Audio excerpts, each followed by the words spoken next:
What up, LK Mafia? It's your boy Artofkickz, and just like that, we back with another one. Alright, y'all. So, I'm about to attempt to go to the gym today, man. Like, it irks me to not be able to go to the gym. I freaking have fallen in love with working out. I don't know the extent of my injury. I haven't gone to the hospital or doctor yet. I'm kind of waiting for my medical insurance to kick in first before I go and get this thing checked out. But I'm gonna take it real light today. I'm not gonna do the high intensity cardio that I was doing last time that caused the injury in the first place. This time I'm gonna do the cardio that I used to do, which is like the stair climber, slow down the speed, the pace. I'm gonna get on the treadmill and ride on the bike a little bit, but I'm gonna take it all easy. And I'm gonna do some upper body workouts today too, and some abs. I got on this sauna jacket, not the whole sauna suit. I'm not rocking the pants right now, just the jacket. I'm gonna be wearing this as I do the cardio, but I'm getting ready to take it off now. I'm not gonna be doing it while I'm lifting weights or working on abs or anything, but I would take y'all with me, but it's LA Fitness, so I'm going to just give you guys an update of how my workout went with this injury. My leg is starting to feel a whole lot better. Certain movements still kind of bug me, kind of scare me a little bit, but I can at least straighten my leg again, and I can put a little bit more pressure on my tippy toes, something that I couldn't do before. You know, I was jump roping, so I was bouncing up and down on my tippy toes when that pop occurred. I don't know if it's a ruptured Achilles or what. From what little bit I do know about ruptured Achilles, I don't think I actually ruptured it. Maybe, I don't know what happened. It was a very loud pop, and it was definitely in my Achilles area, but I don't know if I necessarily ruptured it because I do have, you know, flexibility and mobileness in my ankle, in my foot, and all that type of stuff. I don't know what's going on with it, but hopefully it's not too bad to where I can't do the type of workouts that I need to be doing to at least burn some cardio and fat. And I'm gonna still be trying to eat healthy. I kind of had a slip up last night. I was in my head about not being able to work out how I want to. I don't want to be putting on a ton of muscle. So I'm not trying to, you know, bulk up real big. I'm trying to slim down. My goal is to lose weight, not put on more weight by, you know, doing a whole lot of upper body training and stuff. So I got this on the suit. Y'all saw me get it in the last vlog at Walmart, and I'm about to go hit the gym, and I will let you guys know how that was after. Wish me luck. All right, you guys, I am back home from the gym. Man, that freaking bodysuit coat thing works so well. Check it out. I got it sitting outside to dry. I gotta look to see if it's dryable. If I can put it in the dryer, that'd be better and a lot quicker. But this thing, look at this thing, man. It is drenched. You can barely tell on this video, but it is so freaking wet. I mean, this stuff was, you see it dripping? This sweat was running down my arms and stuff. This whole entire thing is completely wet. That is crazy how effective it is. But yeah, I didn't struggle too much in the gym. I mean, I was a bit tight, and shout out to Holla and Crazy, another reactor. I saw him in the gym today.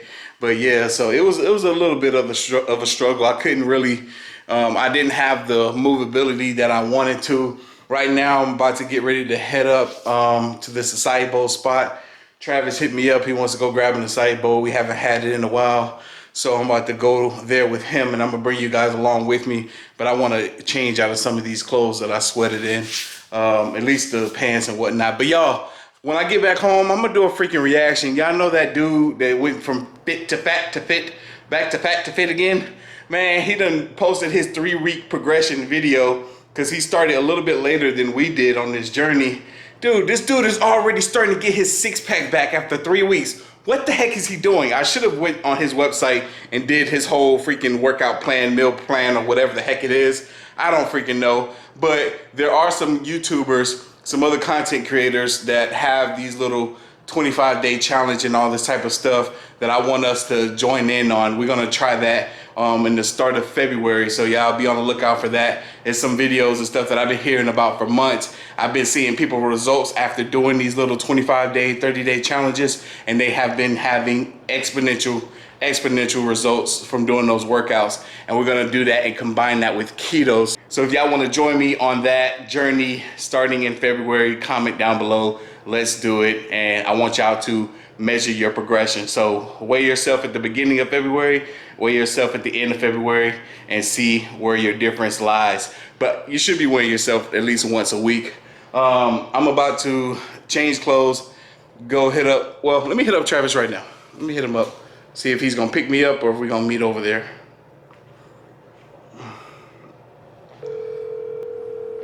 Answer the phone, boy. Hello? Hey. Yeah. So what's up? You picking me up or are we meeting over there?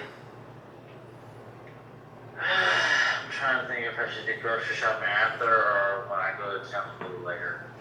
I'm trying to decide. What does that matter? Which one do you? We about to go get a size now. Are you picking me up or are we meeting over there?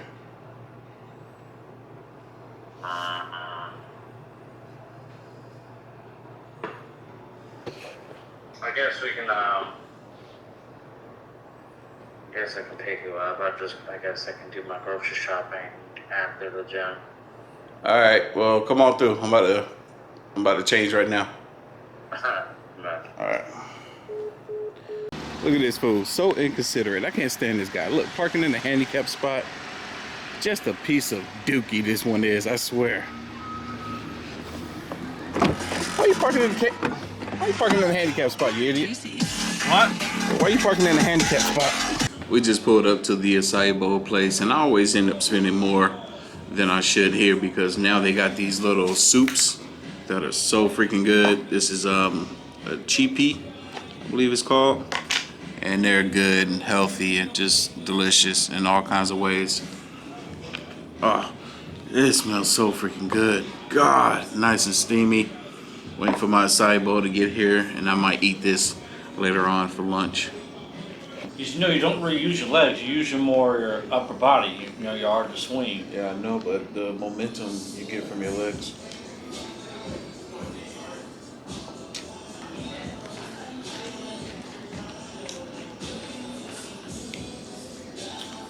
I'm gonna do something proactive.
So I'm back home and I'm about to get ready to knock out some orders.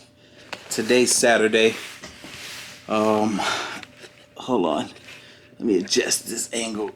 There we go. Yep, I'm back home from the acai bowl place. I had to let Travis go. That boy will talk your head off. So I wasn't recording him as we were coming back because I got better things to do than to be talking to him all day. That was another extra waste of an hour. Great. It's currently going on 2 o'clock.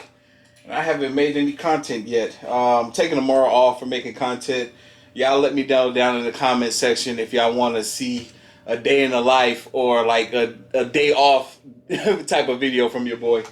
So I'm thinking about doing the Busted Challenge Thirsty Thursday today on this Saturday, way early, Celebrity Edition. Specifically Celebrity Edition because celebrities are jumping on the Busted Challenge and it's trending. It's trending right now, and I don't want to wait till Thursday when it's kind of probably died down a little bit. I want to go ahead and jump on it right now while it's trending. So yeah, I might get that video today. So be on the lookout. But anyway, and I'm gonna use the eye tracker. This little bad boy right here. I'm gonna use this guy too. So let's knock out some of these orders. Tennessee, Miss Cook. Shout out to Miss Cook. She got a Nope Not Me shirt. All right.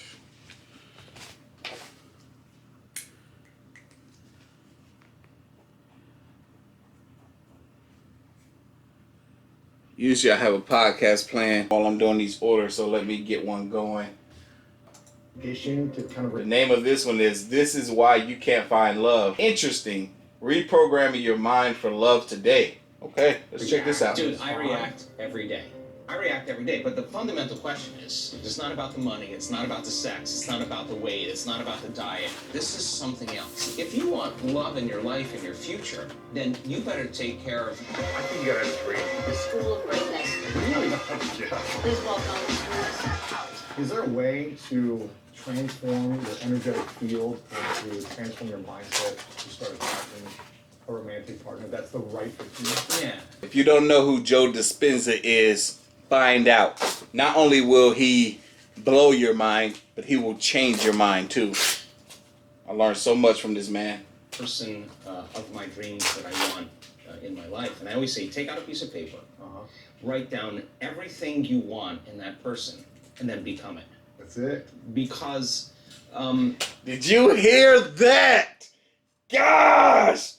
Woo! There is a conversation being had right now, especially within the African American community. The black women in particular are looking for a certain type of black men. Did you hear what Joe Dispenza just said?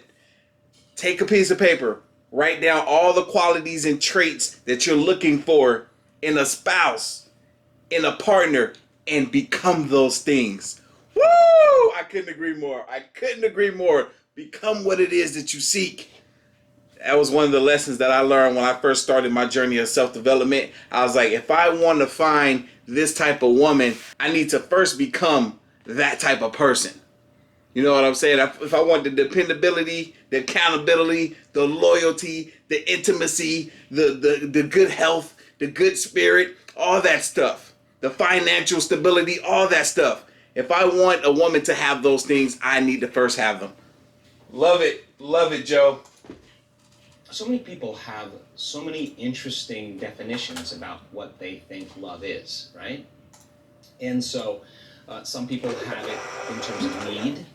Some people have it in terms of sexuality. Some people have it in terms of control and dominance and success. And so those are different experiences that really don't lead to this concept called love. And so my theory in a relationship, I was in Australia for 3 weeks, and I was doing this big book tour, and I was on all these television shows and all these radio shows, and I wanted to talk about the science of changing your mind, the neuroplasticity, epigenetics, and every television show they were asking me about soulmates, how do you create? I was just so tired. By the end of this tour, I was at the Establishment Hotel in Sydney, and I was sitting with a CNN reporter, and an attractive woman, and she said, how come I can't create the relationship that I want? And I just was so over it. I just looked at her and I said, let me ask you a question. Would you go out with you? Which is really the fundamental question. That's the question. So I have a couple of theories about relationships that I think are really important, and I use the same exact principles with my life. First of all, I will never work in a relationship, and I don't think anybody should work in a relationship. I think if you're working in a relationship, something is not clicking, something is not right. But if you bring your best, and the person that you're with brings their best, and you celebrate your life together, then there's constructive interference, there's growth, there's energy. If you're not at your best and you show up, more than likely you're going to pick someone or something apart, and it's better that you remove yourself for a period of time and get back into your heart and present yourself at your best. And so if you're not there and you need a mirror or a reflection, then it's good to ask, am I missing something? Am I not seeing myself in some way? And then there's a healthy conversation when you invite it. But if you're not invited to contribute your opinion, then it's better off that you don't, right? So people always say, I want a loving relationship, but what they really want is happiness, really. So we do these meditations to create love in our lives, and things are the magnetic charge in the quantum field, and how you think and how you feel broadcast. Shout out to Thomas Snow. He copped 2 pullovers, 2 ghost pullovers, and a black AOK beanie. You can't go wrong. Shout out to you, brother. Getting your order together now. Let me go get a box. Controlling the way you feel and the way you think. And anything that controls the way we feel and the way we think, we are victims to, right? So most people are unconsciously responding to the conditions in their environment, experiencing emotions that are derived from the hormones of stress. Those emotions cause us to feel separate from our dreams. They heighten our senses, so if we can't see them, it doesn't exist. The threat or the danger puts us in emergency mode, and we can think positively about the relationship we want. We could send a signal out into the field. We could have pictures. We could remind ourselves of what it is. But if you're not drawing the experience back to you, because your response to the environment is actually weakening your organism, it's weakening your response, is actually weakening the body, then you will be, as a victim, more vulnerable to the conditions in your environment, whether they're large or small. And I'm talking about microorganisms as well. So if you wanted a true relationship where it was fundamentally based on this concept called love, now let's talk about that, because we practice this a lot in the work that we do. If you could truly begin to practice trading those survival emotions every day for elevated emotions, and you practiced opening your heart, it's a skill that has to take place where you move out of survival. So people say, well, I can't open my heart, I can't feel love. And I say, well, what do you practice feeling? Because whatever you practice feeling, you're feeling most of the time. And that feeling could be guilt, but you're so used to it, you wouldn't even know it's guilt. It just feels like you.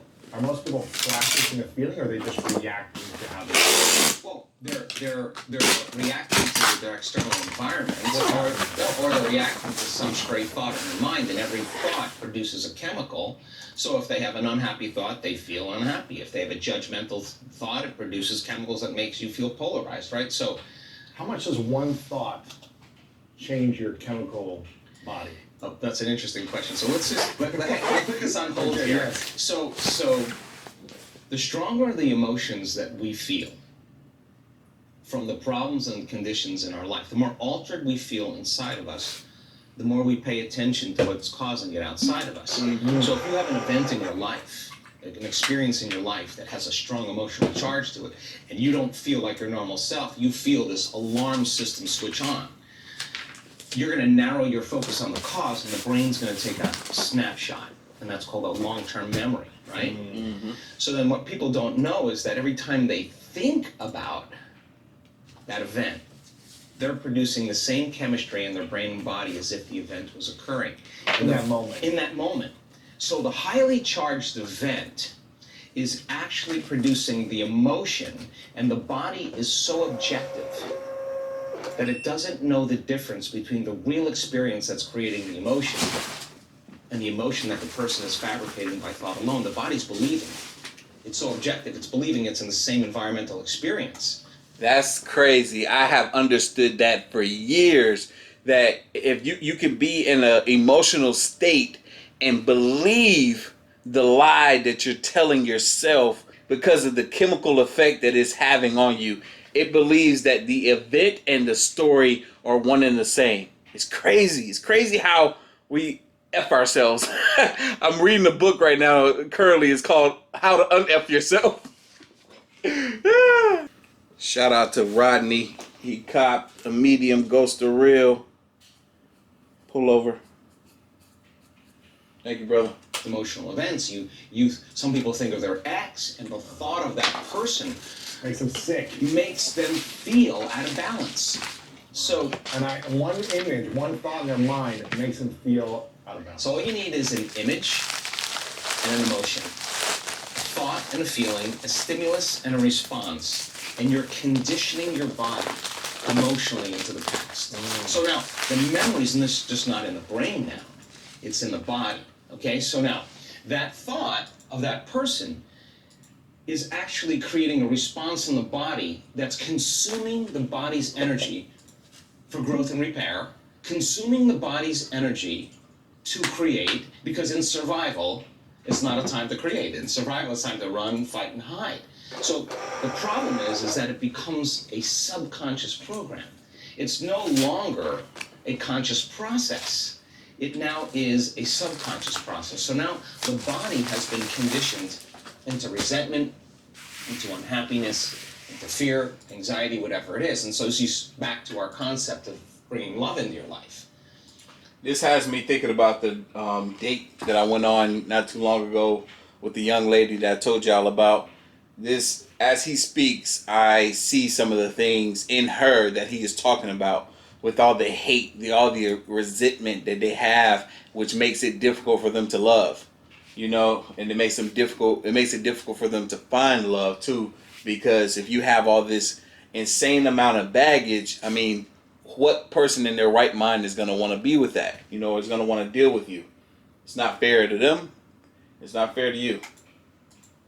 So you say to that person, okay, open your heart, and they're going to say, are you kidding me? I was injured. I was hurt. I'm not going to do that. Let me see your cards first, right? And once I see your cards, then I'll open up a little bit. So we protect this, right?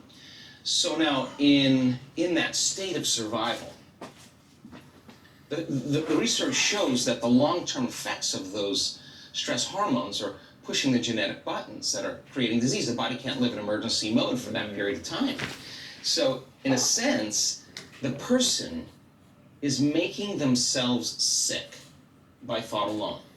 Their thoughts are making them sick, literally. Wow, Joe Dispenza, love you, brother. That was me. I was someone that was constantly feeling, I felt like I was dying.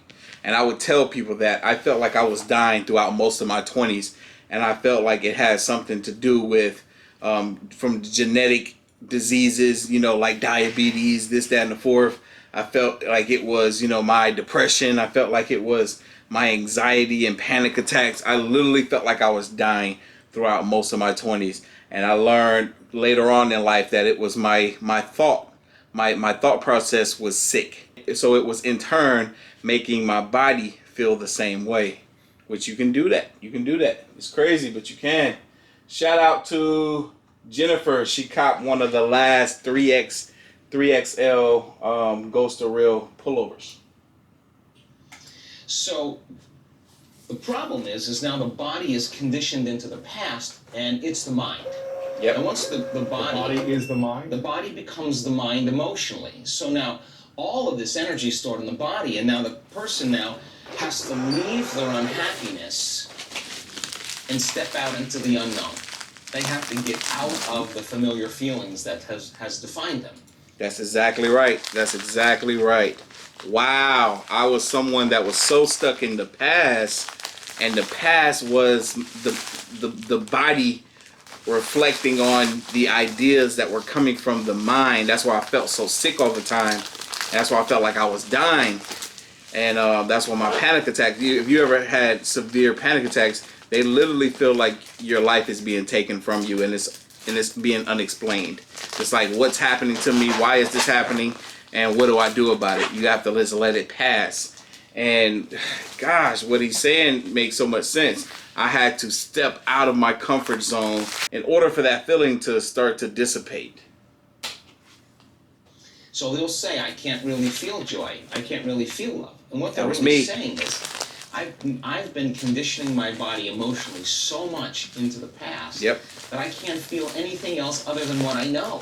Anger, resentment, pain, suffering. And psychology calls those normal human states of consciousness. Those are altered states of consciousness. So normal states of consciousness are these kind of negative feelings? No, I'm saying that those states of survival, and if you keep doing that, the imbalance is now the new balance. And now you're altered emotionally. So back to the concept of love.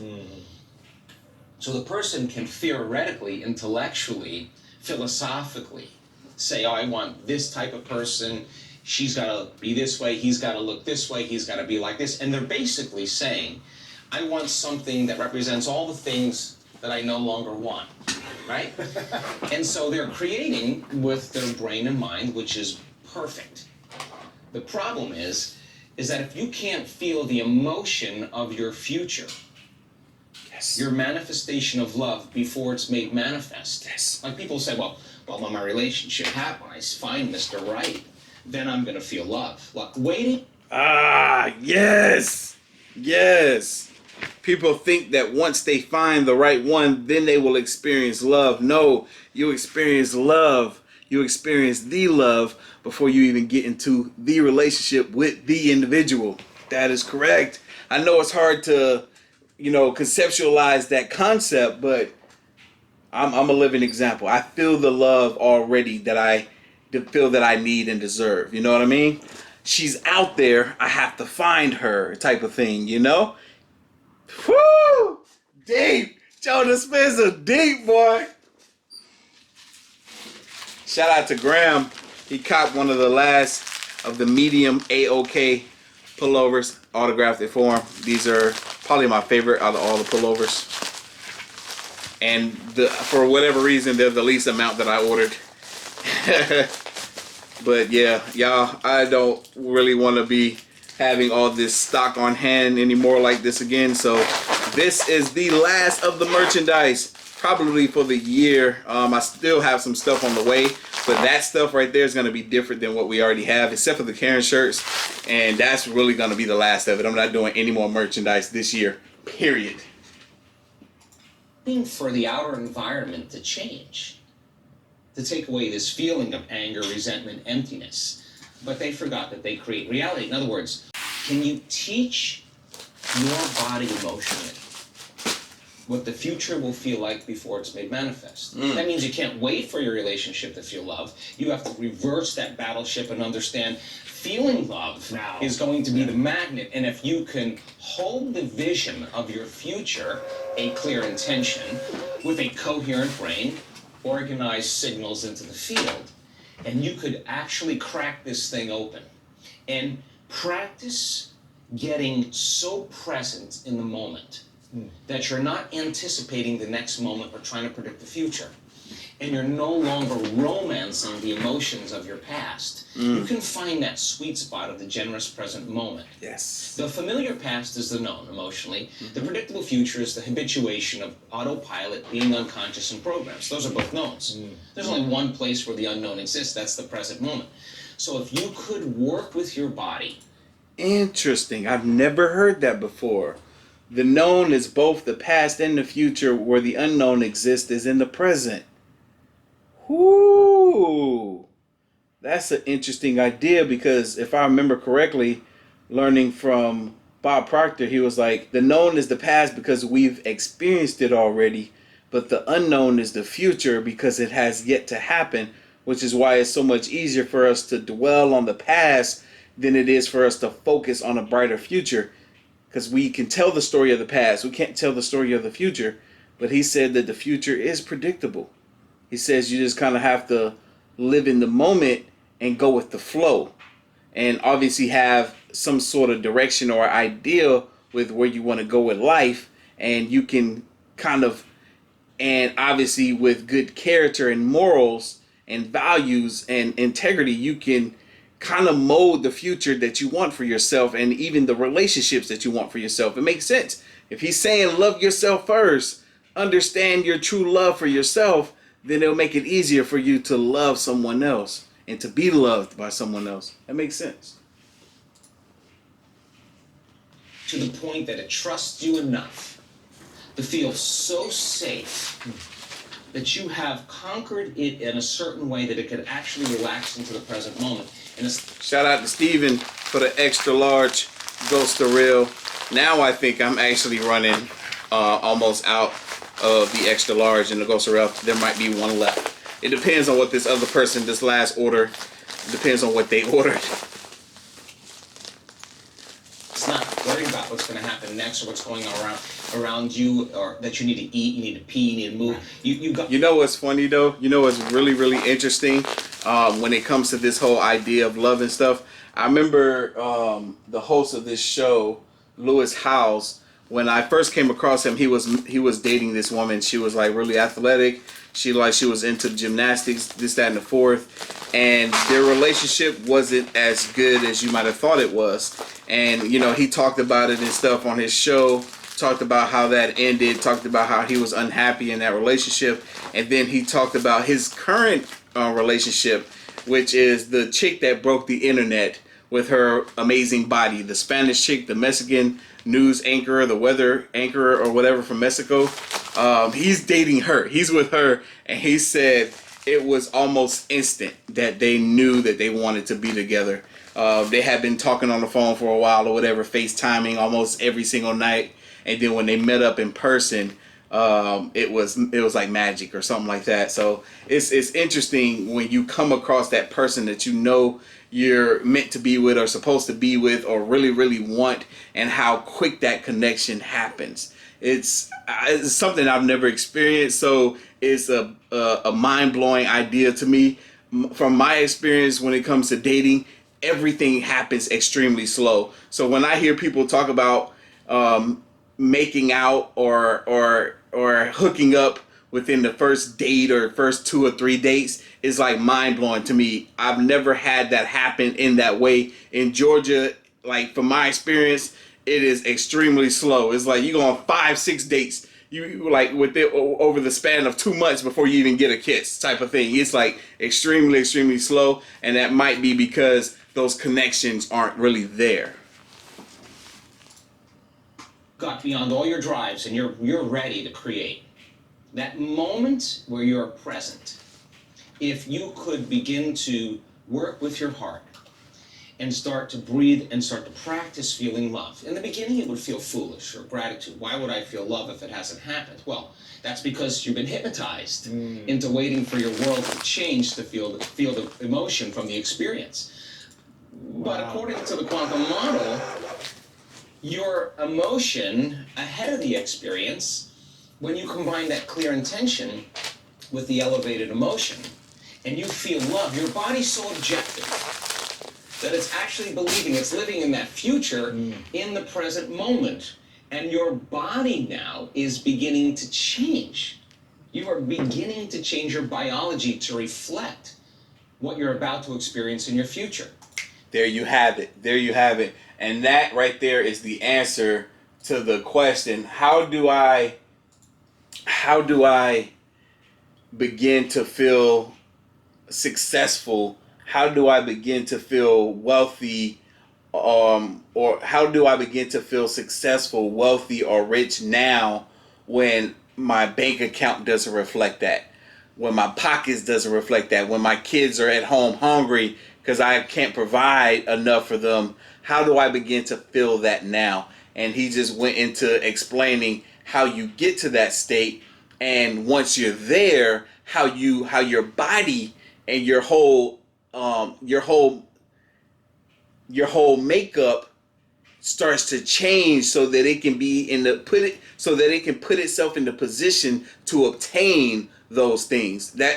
I am living example of that. I am living example. It was so difficult years ago. We're talking 5 years ago when I first started to learn about this stuff. It was so difficult for me to grasp and understand that concept.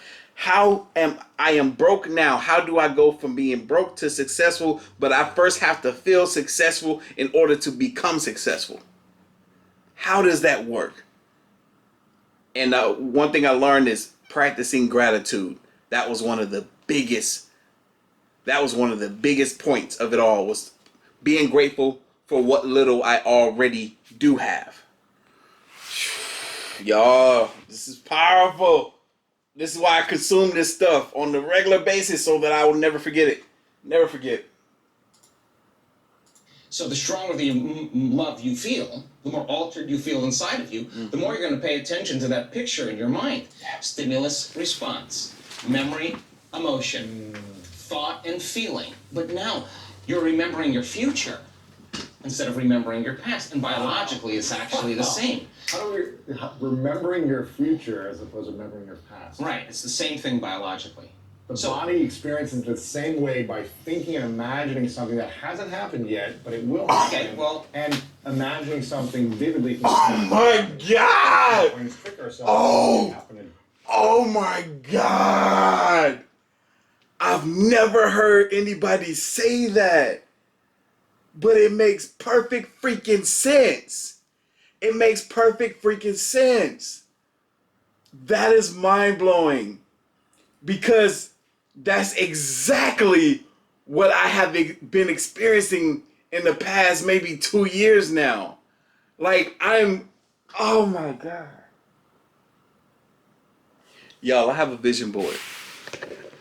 See that vision board over there with all the little post-it notes on it? That vision board, I sat down and wrote all the things that I want for myself. I need to actually add to it. I need to go over there and modify it and take some of those post-it notes off. I sat there and jotted down some of the things, put on that vision board, things that I want to achieve, acquire, the man that I want to become. I put them on that vision board. I started it years ago, and everything I've ever put on it has come true. Every single thing. Every last thing. They say that your thoughts and ideas are more powerful when you put them down on paper, because what you're doing is you're taking them out of that, because when you put it on paper, you're putting it in its first physical state. Before you write it down, it's only a thought, it's only idea. Nothing is really happening. It's kind of floating around in space. But once you take that thought and put it on paper, you put it in its first physical state. And you put that on the vision board and you look at it all the time. You read it. You read it to yourself. You read it out loud to yourself. You think about it and you move towards it. That right there is what he's talking about when he says you begin to remember your future rather than remembering your past. I woke up from a dream this morning, I should say, about something that I want to do either today or tomorrow. And it's like, yo, I'm remembering something that's going to happen in the future instead of remembering something that happened in the past. What the actual fuck? That's amazing. I need to hear him say that again. Look at how much Lewis Howe's face lit up when he heard that. That is amazing. Feeling, but now you're remembering your future. Emotion, attention to that picture in your mind. The more altered you feel inside of you, the more you're going to pay attention to that picture in your mind. Wow. Stimulus, response, memory, emotion, thought, and feeling. But now you're remembering your future instead of remembering your past. And biologically, it's actually the same. Remembering your future as opposed to remembering your past. Right, it's the same thing biologically. The body experiences it the same way by thinking and imagining something that hasn't happened yet, but it will happen. Okay, well- and imagining something vividly from the past that happened. Sometimes our brains trick ourselves in thinking it happened a different way, doesn't it? Yeah, but that's incidental. It's none of your business how it happened. Wow. That makes so much sense that it works that way, because it's almost like thinking about, shit, this shit is so powerful. It's almost like thinking about the person that, we talked about this a little bit earlier, the person that gets so emotionally caught up in their feelings that they tell lies to themselves about themselves. You know what I'm saying? Or they tell a story about something traumatic that happened in their past, but they altered the story because of how it made them feel when they themselves were probably not the only one involved. And the other person that was involved probably has a different story to tell. Just depends on the situation. But it makes sense. This is why they say positive thinking. This is the people like, yo, it's hard to think positive when you got negative thoughts all the time. Change your thoughts. Those are your thoughts. You're choosing to think that mess. Change what you think about. Woo, this is deep stuff. In fact, It's uninterpreted. exactly. It's your perception, right? So then the stronger the emotion you feel from some outer experience in your life, the more altered you feel, the more the brain freezes the frame and takes a snapshot. Well, now you're freezing a frame in the outer environment. But if you're truly in the present moment and you know exactly what you want, and you begin to teach your body emotion, start practicing opening that heart, it's amazing what happens. The moment that heart begins to open, we've measured this so many times, Louis. Shout out to David Rodriguez for copping the AOK pullover. Y'all, I am done with the orders. Nothing crazy. Not a whole bunch of them, luckily. These are it right here. I'm going to take those to the post office. I might even drop them off later on today. Alright, y'all. Now, before I really dive deep into make some content today, I'm about to get on here and talk to some of my folks on Patreon. I try to delegate Saturdays to responding to people on Patreon. So I'm trying to figure out, and maybe with the help of you guys, I'm trying to figure out what other content I should be putting up on my Patreon. Or I don't know. I just don't know what to do exactly with my Patreon. And I'm having a bit of a struggle with trying to figure that out. But anyway, let's see what folks talking about on here. We got 31 messages on Patreon, so it's going to take me a little minute to get through all these. But hold on, let me go in here and see how many. We got 54 Patreon supporters. Oh, this is pretty awesome. So, I see this dude in the on the live stream a lot. His name is Brent Pitts. He's always donating and stuff. And he says he has this Facebook page called @BikeDoctor123. And what he does is they take used and beat up bikes, they fix them up, and then they give them to kids through Facebook. And he's stationed in Austin, Texas. So y'all check him out. He's on Facebook @BikeDoctor123. And who knows, if y'all got some bikes to donate to him, it could go to a good cause and get kids out there that don't have bikes, give them an opportunity to have a bike. This is pretty epic. Yeah, I'm losing supporters and followers on Patreon by the buttload. I used to have more, but they're dropping off pretty quick because I'm not posting anything on here. Unfortunately, I put so much into the main channel. Heck, the other day I posted like 5 videos. The day before that I posted like 7 videos. It's hard for me to figure out. And then also I got Twitch and then Cameo and stuff like that. And then I got the other 2 channels. It's hard for me to figure out what I'm going to be doing for all of these different platforms. And Patreon is somewhere where it's really, the content that I need to post for Patreon takes so much time to make. And there's just not enough hours in a day. I might just leave my Patreon here as something that people can just support me on. I might drop the cost down on some of the tiers because I'm not utilizing the tiers in the way that I wish that I could be. So I might just have it all be a basic amount.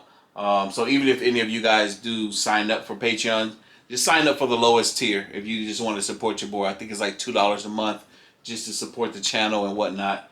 Just sign up for the lowest tier.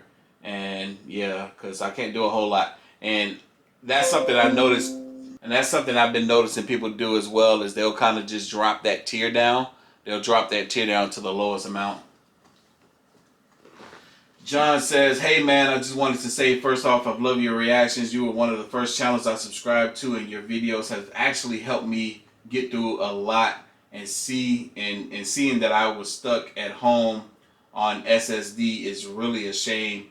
Copyright strikes, yeah, getting, but still out here doing your thing. Yeah, he's talking about some of the downfalls of being a reactor. There's a video, a link to a video here. Let's see what he's talking about. Oh, I don't want to play this right now because I don't know what this is. I don't want to get hit with no copyright stuff. And he's over here talking about the copyright. Tammy. All right, got a guy here named Chris. Just wanted to start off with saying you're an amazing person. I love your videos. It's been a hard year, but I'm getting by. But every time I see your video post, I tell myself it is time to relax and watch some scary videos. Excuse me. Love what you do. Keep it up. P.S. I love that hood that I got from the website. He's not it's like he was kind of rushing through, so all the words aren't here all together. And he didn't proofread anything because some of this stuff is hard to understand what he's trying to say. But let me tell him. Hey, Misty Garner says she follows me on everything.